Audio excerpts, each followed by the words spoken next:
Hello, boys and girls. This is Marcela Fuente, and today we're going to be reading The Stolen Smell by Martha Hamilton and Mitch Weiss. Long ago in the city of Lima, Peru, there lived a baker. He was so stingy that he wouldn't even give a stale crumb to the birds, not even one little piece of a crumb to the birds of hard bread.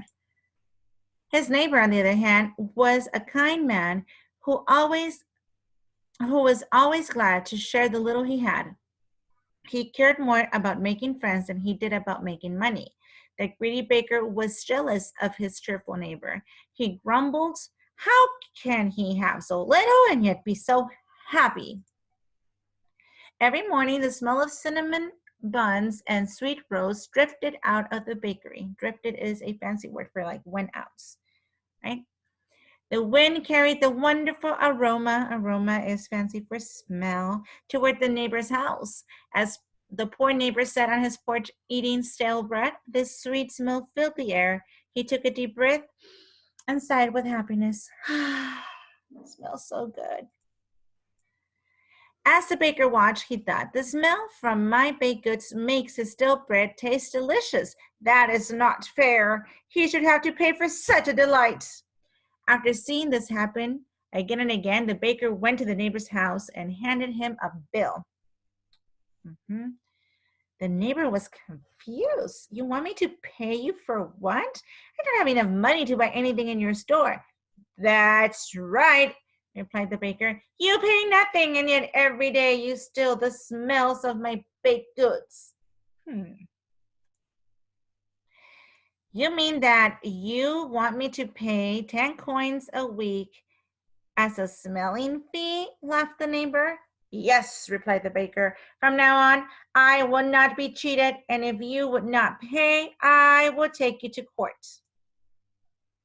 When word of the baker's demand spread around the city, everyone laughed at the idea of the stolen smell. Even children would stop and sniff the air when they passed the baker on the street. Then they would ask, "How much do I owe you, sir?" The little kids are also making fun of the baker because it's something very, very silly. At last, the baker was so angry that he took the case to a respected judge. Everyone was sure that the judge would dismiss the case. After all, how could anyone still smell? But to their surprise, the judge said, "It is my duty to listen to what the baker has to say. I order both the baker and his neighbor to come to court tomorrow." The judge sent word to the neighbor that he should bring 5 coins with him. When the kind man heard this, he worried that he would have to hand over the little money he had to the greedy baker. The baker was delighted with the news. He grinned as he thought of his pockets full of his neighbor's gold coins. The next day, the baker and the neighbor arrived at the crowded court. Many townspeople were puzzled by the judge's actions and came to see what the judge would do. They could not believe that he might make a kind man pay for a smell. When the judge walked in, the courtroom fell silent. First, he listened to the baker's complaint, then he turned to the neighbor. "Is that true, that you have enjoyed the smell of this man's baked goods every day for many years?" he demanded. "Yes, Your Honor. I must confess that is true," admitted the neighbor. A judge thought for a while. Finally, he declared, "A smell has been stolen. Since stealing is a crime, the neighbor must be punished." Gasps were heard throughout the courtroom. The kind man protested, "But, Your Honor, order in the court." He then turned to the neighbor and demanded, "Take the 5 gold pieces from your pocket." After the neighbor did so, the judge ordered, "Now drop the coins from one hand to the other." The neighbor passed the coins back and forth between his hands. The judge turned to the baker and asked, "Did you hear the jingle of the golden coins?" "Why, yes, I did," said the baker with a gritty grin.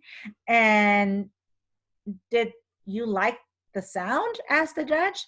Yes, it is a wonderful sound. It is the payment I believe I deserve."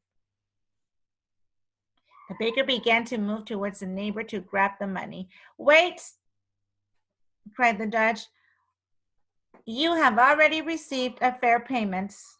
Your neighbor was guilty of stealing the smell of your baked goods. You have been paid by hearing the sound of his money, said the judge. This case is dismissed. Laughter filled the courtroom as the people marveled at the judge's cleverness. The baker hung his head. Even he saw how foolish and greedy he had been. From then on, the judge was known as the wisest in all of Peru. Very cute story, right? We should not be greedy. So now go ahead and go take your test. The number for your test is 124022, 124022, and the name of the book is called The Stolen Smell. Thank you for your time.